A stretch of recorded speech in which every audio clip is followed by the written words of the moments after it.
Welcome to H M classes के YouTube channel पे आप सभी का स्वागत है। आज हम कवर कर रहे हैं RPSC assistant professor 2023 business administration. 2023 में जो बिजनेस एडमिनिस्ट्रेशन पेपर होने जा रहा है उसकी तैयारी के तहत ही हम इसका लास्ट ईयर का क्वेश्चन पेपर सॉल्व कर रहे हैं और पेपर फर्स्ट चल रहा है और पेपर फर्स्ट का ये पार्ट 6 है। इससे पहले 5 पार्ट हो चुके हैं जिसमें हमने 25 क्वेश्चन पर पार्ट इसमें कंप्लीट किया है। अगर आप वीडियो पे पहली बार हैं तो ज़रूर इसके अदर पार्ट भी देख सकते हैं और इसके जो 5 पार्ट हैं उसका लिंक मैं इसी वीडियो के डिस्क्रिप्शन बॉक्स में अवेलेबल करवा दूंगा, आप उन्हें देख सकते हैं और इस पार्ट 6 को भी देख सकते हैं। आने वाले समय में हम पेपर सेकंड भी करने वाले हैं। चैनल पर नए हैं तो ज़रूर सब्सक्राइब कर लीजिए। चलिए हम आगे बढ़ें। अब हमारे चैनल पर नए हैं तो हमारे चैनल को सब्सक्राइब कीजिए, लाइक कीजिए, फ्रेंड्स और रिलेटिव के साथ शेयर कीजिए, बेल आइकन को प्रेस कर दीजिए फॉर ऑल नोटिफिकेशन। सबसे पहले हम क्वेश्चन जैसे कि 125 क्वेश्चन हम ऑलरेडी सॉल्व कर चुके हैं। आज हम जो कर रहे हैं 126 से करेंगे। पहला क्वेश्चन है इसमें, identify the major actors of industrial relation from the following. इसमें 3 इंपॉर्टेंट होते हैं, एक एम्प्लॉय होता है, एक एम्प्लॉयर होता है और दूसरा गवर्नमेंट कहलाती है इसमें, जो कि एक तरह से ट्रेड यूनियन उन्हीं का ही पार्ट कहलाता है क्योंकि ट्रेड यूनियन रजिस्टर्ड गवर्नमेंट के ही एक ऑर्गेनाइजेशन में की जाती है। आज जैसे कि आप देखिए इसमें एम्प्लॉयज़ है, मैनेजर्स। अब मैनेजर्स और एम्प्लॉय बात एक ही है, ये एम्प्लॉय हो गए, प्रबंधक ये भी एम्प्लॉय कहलाएंगे और एम्प्लॉयर इनके ओनर्स कहलाते हैं और एक थर्ड पार्ट इसका गवर्नमेंट हो गई। तो यहाँ पे जो ऑप्शन हो जाएगा ऑल ऑफ दिस हो जाएगा। फिर आ रहा है the function of attracting, acquiring and inducting human resources in organization is called. अब देखिए इसमें सिलेक्शन भी है, रिक्रूटमेंट भी है, स्टाफिंग है, ट्रेनिंग एंड प्लेसमेंट है। अब कंफ्यूज होने की चीज़ यह है कि हम जब लोगों को अपने यहाँ पे आकर्षित करके अप्लाई करने के लिए कहते हैं तो वो एक तरह से भर्ती कहलाती है, रिक्रूटमेंट कहलाती है। उन जिन भी कैंडिडेट ने भर्ती के लिए अप्लाई किया है उनका किसी भी तरह से एग्ज़ाम लेकर या इंटरव्यू लेकर फिर उनका सिलेक्शन किया जाता है। रिक्रूटमेंट इज़ द जो पॉजिटिव प्रोसेस कहलाता है, सिलेक्शन नेगेटिव प्रोसेस कहलाता है। ये भी क्वेश्चन आ चुके हैं। यहाँ पे दोनों चीज़ें इसमें इन्वॉल्व कर रहा है। आप देखो हिंदी में भी एक बार पढ़ेंगे तो लिखा, एक संगठन में मानवीय संसाधन को आकर्षित करना भर्ती का पार्ट है। फिर लिखा अर्जित करना तथा शामिल करना कार्य कहलाता है। यहाँ शामिल भी आ गया तो यहाँ पे भर्ती और चयन दोनों है, तो दोनों को जो सबसे बेस्ट इसका ऑप्शन हो जाएगा ना, स्टाफिंग कहलाएगा। फिर है the world of labour book written by. ये स्ट्रेट फॉरवर्ड क्वेश्चन है, इसका सीधा आंसर है GDH कोल के द्वारा ये बुक लिखी गई थी, the world of labour.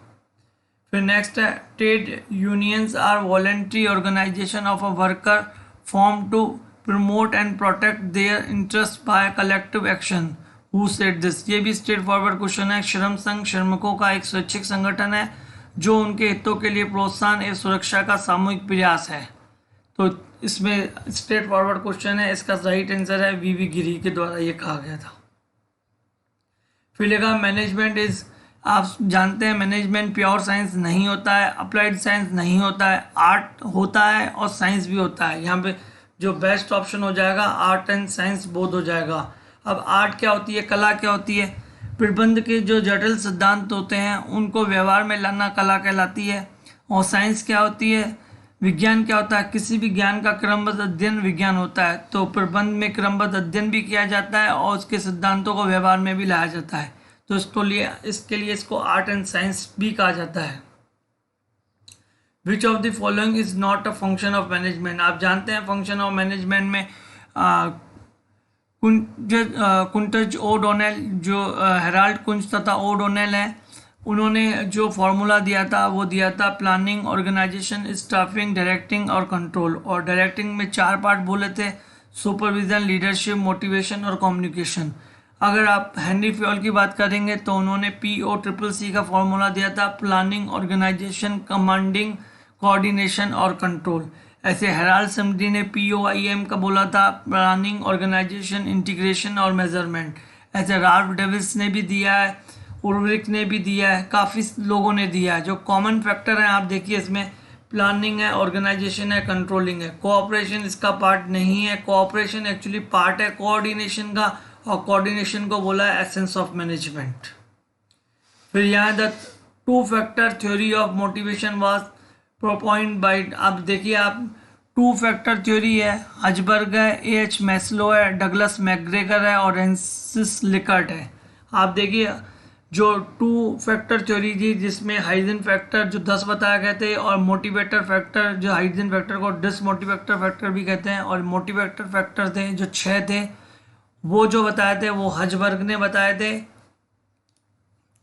H Maslow ने नीड हायरार्की थ्योरी दी थी, डगलस मैकग्रेगर ने एक्स वाई थ्योरी दी थी, और फ्रांसिस लिकर्ट ने जो दिया था वो लीडरशिप में थ्योरी दी थी, जिसमें बात की थी autocratic, exploitative, autocratic, benevolent, consultative और आपकी पार्टिसिपेटिव। ऐसे 4 इन्होंने बताए थे फ्रांसिस लिकर्ट ने लीडरशिप थ्योरी में। फिर है प्रोफेशन इज रिलेटेड टू, आप जानते हैं कि 3 होते हैं काम, एक नौकरी होता है, एक पेशा होता है, और आपका एक जो एक नौकरी हो गया, एक पेशा हो गया, एक थर्ड भी होता है। अब नौकरी में तो आप जानते हैं एक आपका बिजनेस हो गया। अब बिजनेस और प्रोफेशन को अलग इसलिए भी माना जाता है, नौकरी, व्यापार और पेशा, ये 3 माने जाते हैं। 11th-12th का ही टॉपिक है ये। तो प्रोफेशन में क्या होता है, आपका फोरकास्टिंग नहीं होती है, बिजनेस से संबंधित सिस्टम भी है, प्रॉफिट है, ये प्रॉफिट तो होते ही है, पर मेन प्रोफेशन का जो होता है ना, प्रॉफिट ना होके प्रॉफिट भी कहलाता है, और उनकी एक तरह से फीस भी कहलाती है प्रोफेशनलिस्ट की। तो यहाँ पे मेन ऑप्शन इसका स्पेशलाइजेशन हो जाएगा, क्योंकि एक प्रोफेशनल को स्पेशलाइज्ड होना चाहिए अपने फील्ड का।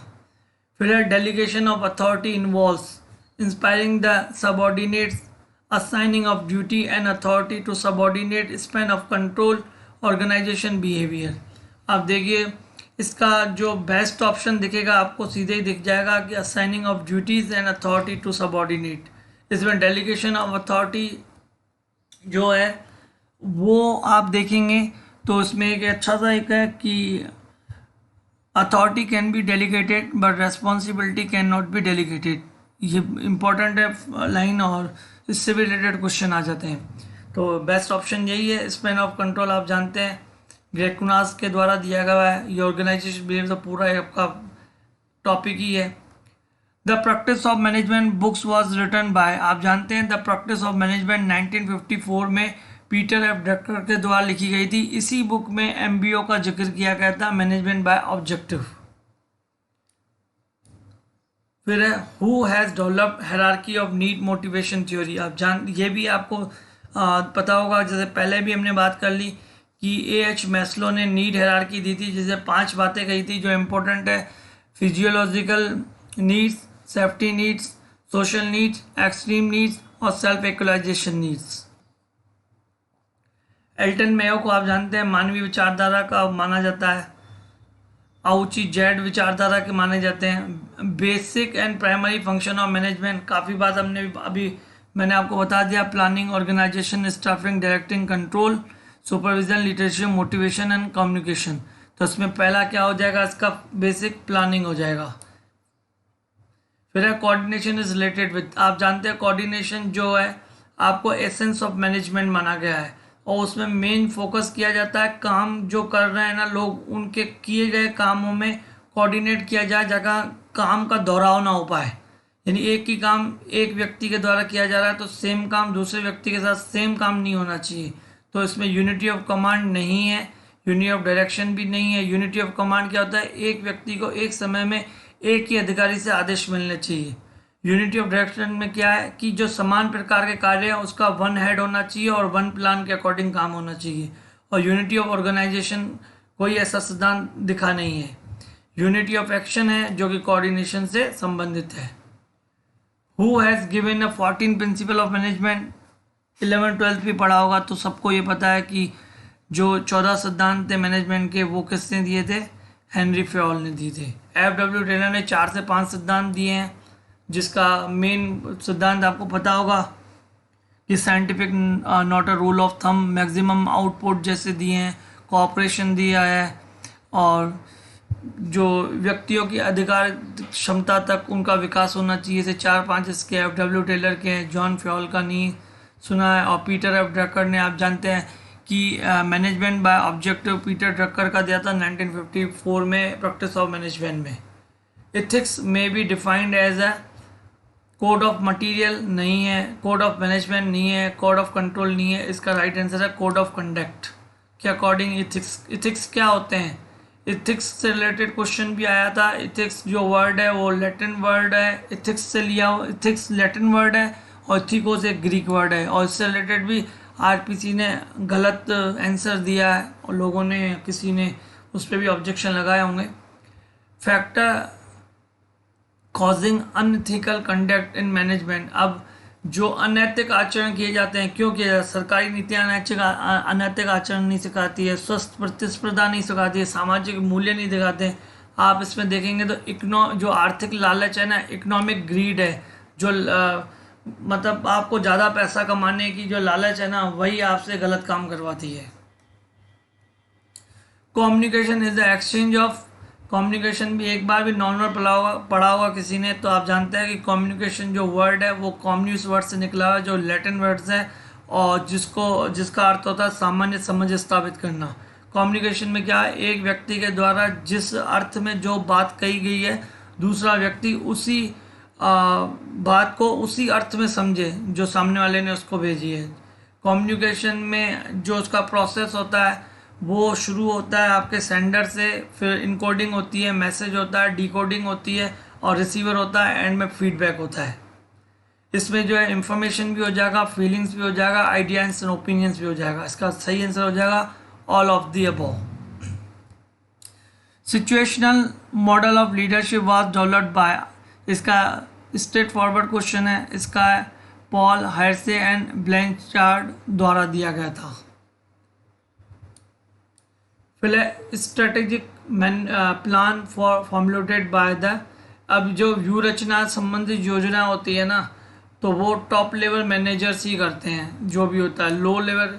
अब इसमें भी एक क्वेश्चन आता है कि मैनेजमेंट के कितने लेवल होते हैं, how many levels in management, तो उसमें 3 लेवल होते हैं, टॉप लेवल होता है, मिडिल होता है, और एक लोअर होता है। लोअर को सुपरविजन लेवल भी कहा जाता है।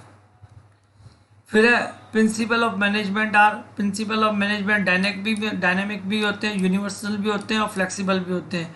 गतिशील, सार्वभौमिक, ग्लोशियल सब होते हैं प्रिंसिपल ऑफ मैनेजमेंट।